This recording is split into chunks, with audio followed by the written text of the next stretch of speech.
ऐसा डील तो बहरहाल होनी है, लेकिन ये धमकियां जो मुख्तलिफ फेजेस में ट्रंप ने ईरान को दी हैं और अभी भी दुनिया के नक्शे से मिटा देने की वो बात कर रहे हैं, पहले भी उन्होंने तहजीब की बात की मिटाने की, तो इन धमकियों से ईरान को झुका पाएगा?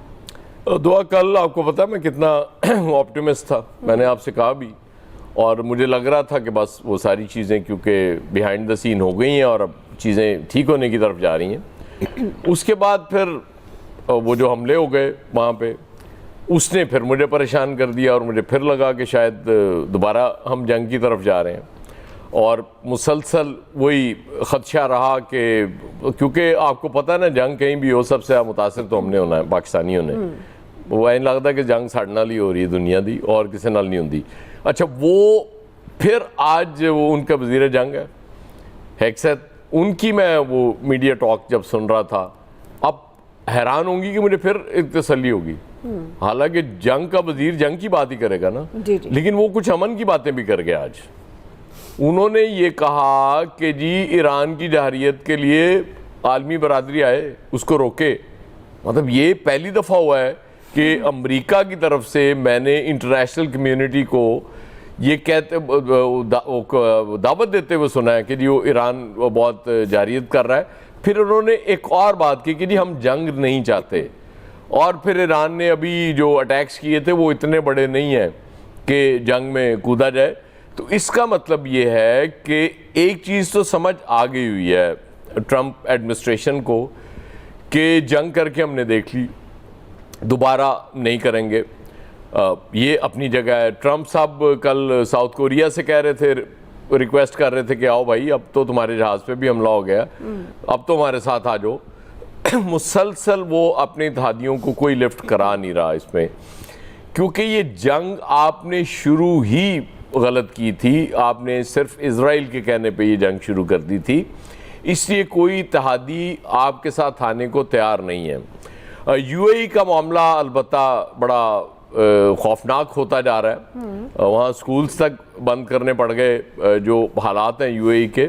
उसकी वजह ये कि यूएई ने साइड बहुत ज़्यादा ले ली कि जी बस ठीक है, वो कैंप अपना चुन लिया उन्होंने, बाकी खलीजी रियासतों को भी उन्होंने लिफ्ट नहीं कराई, और पाकिस्तान से बिला वजह नाराज़गी अलग है उनकी, मेरी समझ से बाहर है कि क्यों है। हालांकि वो अगर अप्रोच करते पाकिस्तान को, वो कहते कि भाई हम भी जंग नहीं चाहते, अमन चाहते हैं, और आप चूँकि इसमें रोल प्ले कर रहे हैं तो हम चाहेंगे कि हमारे लिए भी बात की जाए। लेकिन वो उनका मुतालबा ये था कि हमें मुज़ाकरात का हिस्सा बनाया जाए कि जी हम चूँकि मुतासरा फरीक हैं। ये बात ना सऊदी अरब ने की, न कतर ने की, न कुवैत ने की, न किसी और मुल्क ने उस तरह से की, क्योंकि एतमाद का इजहार कर दिया कि जी एक मुल्क लगा हुआ है तो ठीक है, हम पीछे रह के पाकिस्तान के, इवन टर्की, मतलब ये लोग हमारे साथ थे कि जी पाकिस्तान चूँकि एक रोल प्ले कर रहा है, इनिशिएटिव लिया है, बड़ा अच्छा है। और यकीन करें कि अभी तक ये हालात अगर ज़्यादा ख़राब नहीं हुए तो उसमें पाकिस्तान का रोल है, और दुनिया मानती है। ये हम अपने मुंह से कहें ना कहें, इससे फ़र्क नहीं पड़ता। लेकिन आज की ये दो बातें वज़ीर जंग की, और फिर ट्रंप भी धमकी भी देते हैं, साथ फिर नरम भी पड़ जाते हैं, तो उससे लगता तो ये है कि आज की तारीख तक अमेरिका फिर एक बार रिविज़िट कर रहा है अपनी उन चीज़ों को। लेकिन मसला वही है जिसकी तरफ इशारा किया नवीद साहब ने, जी। वो सबसे बड़ा मसला है अप्रूवल रेटिंग डोनाल्ड ट्रंप की, क्योंकि रेटिंग के लिए भाई कुछ भी करेगा। रेटिंग सबसे इंपॉर्टेंट है भाई के लिए। वो जैसे चैनल्स पे इल्ज़ाम रखता है ना मीडिया पे कि जी रेटिंग के लिए सब कुछ कर रहे होते हैं, जी। तो ये ट्रंप उससे भी क्यों आगे की चीज़ है। ये आप समझे कि मल्टी मीडिया वो कोई चीज़ है कि जी बस रेटिंग चाहिए, और जाहिर है इतनी बुरी तरह रेटिंग आप जब झांसे में आ गए उसके इजरायली प्राइम मिनिस्टर के, और आपने जंग छेड़ दी, तो रेटिंग तो आपकी गिरनी थी। अब रौला वही है कि अगर तो यकीन हो डोनाल्ड ट्रंप को कि दोबारा हमला करके भी मैं जीत सकता हूं, तो वो अब तक रुकता नहीं। सही। और वो भी नवीद साहब ने बिल्कुल ठीक है कि अगर वो स्ट्रेट ऑफ हॉर्मोज को बाय फोर्स अमेरिका खुलवा सकता होता तो अभी तक खुलवा लेता। तो ये जो उसका प्रोजेक्ट फ्रीडम था वो भी बर्बाद हो गया। सही है, वो तो कह रहे हैं ना डेडलॉक में बदल गया, अब डेड हो गया या फ्रीडम है। अब ये आने वाला वक्त बताएगा। आमिर साहब, आपको लगता है कि क्या ये जिस तरह ताकत के ज़ोर पे, धमकियों के ज़ोर पे आबनाए हुर्मुज़ का मामला भी हल हो जाएगा, ईरान को भी दबाव में ला सकते हैं अमरीकी सदर, और ख़ास तौर पर सिफारतकारी के हवाले से ज़ाहिर है अब ये जो कशीदगी बढ़ती जा रही है स्ट्रेट ऑफ हॉर्मुज़ को लेकर, तो ये सिफारतकारी का भी आपके ख्याल में इम्तिहान है? अब देखें, सिफारतकारी का तो इम्तिहान जारी है, लेकिन ताकत अपनी अपनी शो करना, मसल दिखाना और अपने लोगों में जीत का तासुर देना, ये दोनों तरफ है, चाहे वो पासदारान हो या वो सदर ट्रंप हो। अब मैं ईरान की हुकूमत की बात नहीं कर रहा, मैं पासदारान की बात कर रहा हूँ, क्योंकि वही छाए हुए हैं और फिर ज़िद आई हुई है उनकी, अना आई हुई है कि इन लोगों ने प्रॉक्सीज बना बना के बजाय अपनी एयरफोर्स बनाने के हर गल्फ मुल्क को अपने खिलाफ किया ईरान ने। अब आप देख लें, हुती हो, हिजबुल्लाह हो, हमास हो, कुछ भी हो, ये लोग इसीलिए लोगों के लिए परेशानी का बायस बने कि ये अपने इनकलाब को एक्सपोर्ट करने के लिए मुसलसल पैसे लगाते रहे, और अब जब सब फंस गए, सारों ने इनकी कोशिश की कि मदद की जाए। अब ये जो इन्होंने हमला किया ना यूएई पे, जिसकी पाकिस्तान, सऊदी अरब, कतर सब मजम्मत कर रहे हैं, बुनियादी तौर पे ये एक मैसेज है सब की तरफ से ईरान के लिए कि फिर इस तरह तो हम आपकी हेल्प नहीं कर सकते ना, कि आप एक तरफ जंगबंदी है जिसको अमेरिका के वजीर जंग आज भी मान रहे हैं कि अभी है, और चूंकि इन्होंने आबनाए हुर्मुज़ को खोलने के वक्त शर्त लगा दी कि आप हमारे रूट पे जाएंगे, यानी हमारी मर्जी से जाएंगे और हमें पैसे, चंदा, भत्ता जो भी है वो दे के जाएंगे, तो वो तो दुनिया रुक गई कि इस तरीके से नहीं जा सकते, क्योंकि अमेरिका ने आगे से ब्लॉकेट लगा दिया। तो अमेरिका ने जो ब्लॉकेट लगाया उसके असरात आहिस्ता आहिस्ता आएंगे भी सही, और आ भी रहे हैं, जो ईरान की तरफ है, क्योंकि अमेरिका प्रेशर भी लगाएगा और अमेरिका बातचीत भी चाहता है।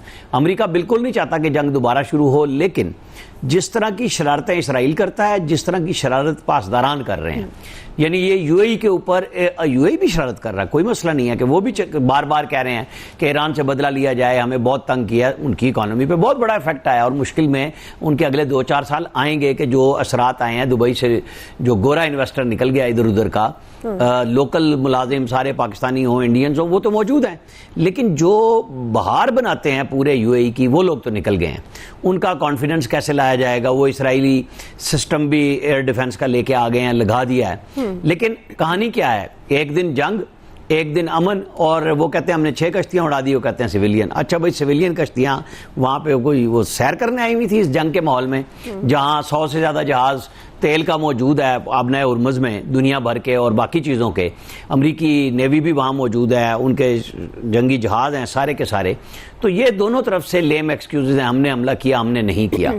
एक्चुअली दोनों टाइम गुजार रहे हैं कि कौन किसको पहले गिराता है, तो गिरने के लिए तो दोनों तैयार नहीं है। अमेरिका के लिए तो मसला ये है ना कि सदर ट्रंप को हर सूरत में जीत चाहिए, उनकी वहाँ पे पॉपुलैरिटी भी कम है, और जो नवंबर के मिड टर्म है उसमें उनको नज़र आ रहा है कि इस सिचुएशन में जाने के बाद तो उनके लिए कोई जाए पनाह नहीं बचेगी। तो वो भी चाह रहे हैं कि धौंस धांधली और मुज़ाकरात दोनों तरीके से बात करें। हम भी ये समझते हैं पाकिस्तान के दोनों की ऐसी पोजीशन बन जाए बतौर सालिस कि अपनी अपनी जगह पे दोनों नारे मारते फिरें, और कोशिश सिफारती तौर पे तो यही है ना।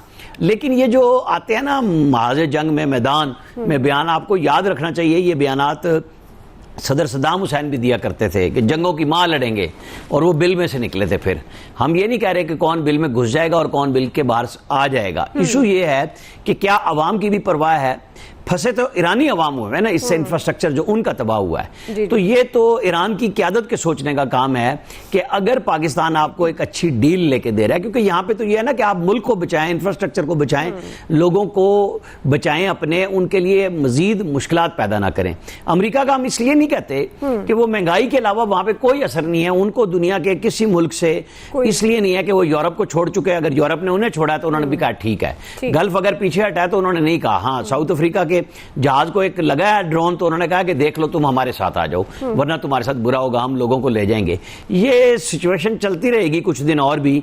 सदर ट्रंप की पूरी ख्वाहिश है कि चाइना से पहले पहले ये मामला वो किसी तरीके से इस तरह के हल पे ले जाएं कि उनकी जीत हो जाए। यही काम ईरान भी चाह रहा है कि हमारी विन विन की पोजीशन हो। तो देखें, फिलहाल तो अगर कोई ऐसा काम फिर हो गया जैसा अभी यूएई के ऊपर किया ईरान की तरफ से, कोई जवाब में उधर से हो गया या इधर से हो गया तो जंग तो फिर शुरू हो जाएगी।